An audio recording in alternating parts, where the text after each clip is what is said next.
wandered lonely as a cloud.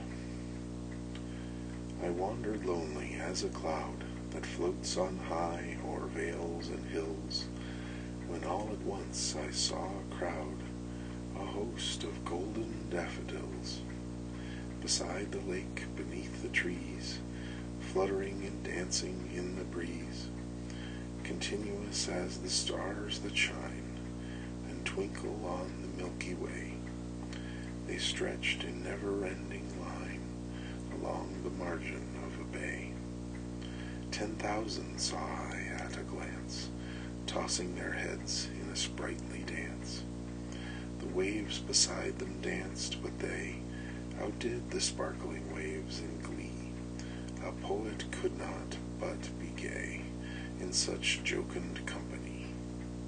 I gazed and gazed, but little thought what wealth the show to me had brought. For oft when on my couch I lie, in vacant or in pensive mood, they flash upon that inward eye, which is the bliss of solitude. And then my heart with pleasure fills, and dances with the daffodils.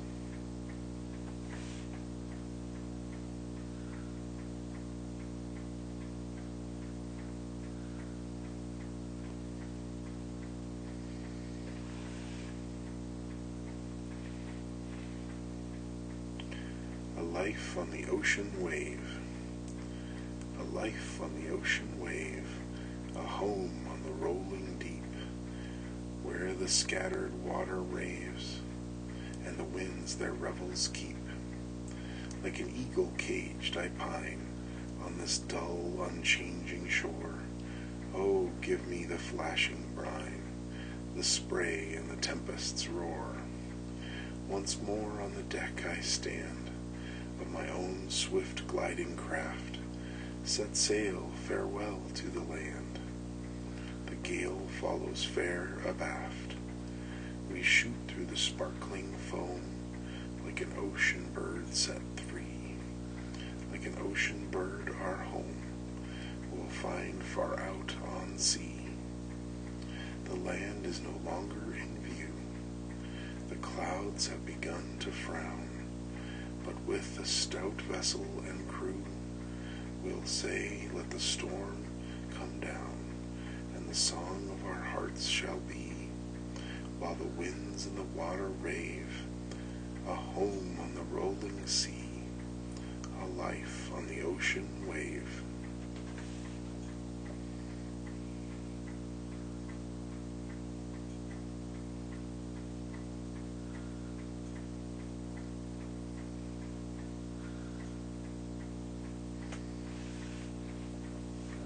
Farmyard Song. Over the hill the farm boy goes, his shadow lengthens along the land, a giant staff in a giant hand, in the poplar tree above the spring. The katydid begins to sing, the early dews are falling. Into the stone heap darts the mink, the swallow skims the river's brink, and home to the woodland fly the crows, when over the hill the farm boy goes, cheerily calling, "Co, boss, co, boss, co, co, co." Farther, farther over the hill, faintly calling, calling still, "Co, boss, co, boss, co, co." Into the yard the farmer goes, with grateful heart at close of day. Harness and chain are hung away, in the wagon shed stand yoke and plow, the straws in the stack, the hay in the mow. The cooling dews are falling, the friendly sheep his welcome bleat, the pigs come grunting to his feet. The whinnying mare her master knows, when into the yard the farmer goes, his cattle calling, "Co, boss, co, boss, co, co, co." While still the cowboy far away goes seeking those that have gone astray. "Co, boss, co, boss, co, co." Now to her task the milkmaid goes, the cattle come crowding through the gate, lowing, pushing, little and great. About the trough by the farmyard pump, frolicsome yearlings frisk and jump, while the pleasant dews are falling. The new milch heifer is quick and shy, but the old cow waits with tranquil eye, and the white stream into the bright pail flows, when to her task the milkmaid goes, soothingly calling, "So, boss, so, boss, so, so." The cheerful milkmaid takes her stool, and sits and milks in the twilight cool, saying, "So, boss, so." To supper at last the farmer goes, the apples are pared, the paper read, the stories are told, and all to bed. Without the cricket's ceaseless song make shrill the silence all night long.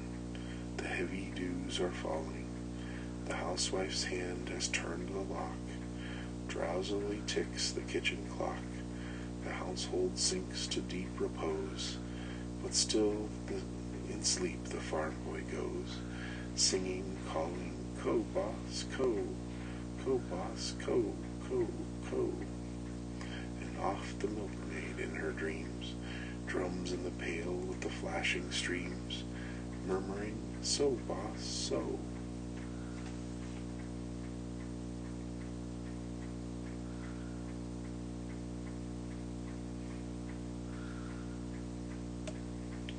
To a Mouse. This one's from the 1700s. On turning up her nest with the plow, November 1785. Wee sleeket, cowrin timorous beastie, oh, what a panic's in thy breastie! Thou needna start away sa hasty, wi' bickering brattle. I would be laith to rin and chase thee, with murdering paddle. I'm truly sorry man's dominion has broken nature's social union, and justifies that ill opinion which makes thee startle at me, thy poor earth-bound companion and fellow mortal. I doubt no whiles but thou may thieve. What then, poor beastie, thou maun live, a demon icker in a thrave. Sissum sma request, I'll get a blessin' with the lave, and never miss it. Thy wee bit housie too in ruin, it's silly was the winds are strewin', and naething now to big a new un, of foggage green, and bleak December's winds ensuin', baith snell and keen. Thou saw the fields laid bare and waste, and weary winter coming fast, and cozy here beneath the blast thou thought to dwell, till crash, the cruel coulter passed out through thy cell.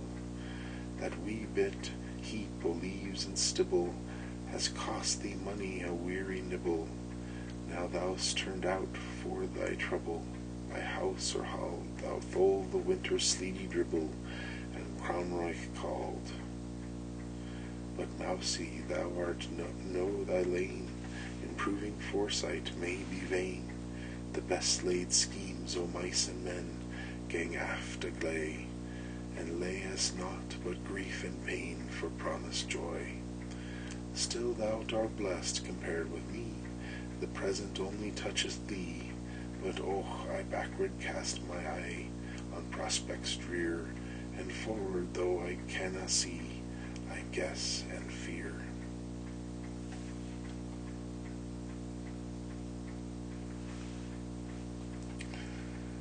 To a Mountain Daisy. Wee modest crimson-tipped flower, thou'st met me in an evil hour, for I maun crush among the store thy slender stem. To spare thee now is past my power, thou bonny gem. Alas, it is no neebor sweet, the bonny lark companion meet, bending thee mang than dewy wheat, with speckled breast, when upward springing blithe to greet the purpling east. Called blue the bitter biting north upon thy early humble birth, yet cheerfully thou glinted forth amid the storm, scarce reared above the parent earth thy tender form. The flaunting flowers our gardens yield, high sheltering woods and was Mon shield, but thou beneath the random bield, O clod or stain, adorns the histy stibble field, unseen, alane.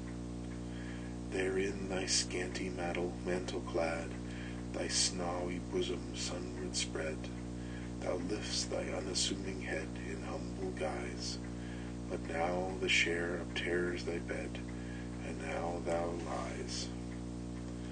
Such is the fate of artless maid, sweet floweret of the rural shade, by love's simplicity betrayed, and guileless trust, till she, like thee, all soiled is laid low in the dust.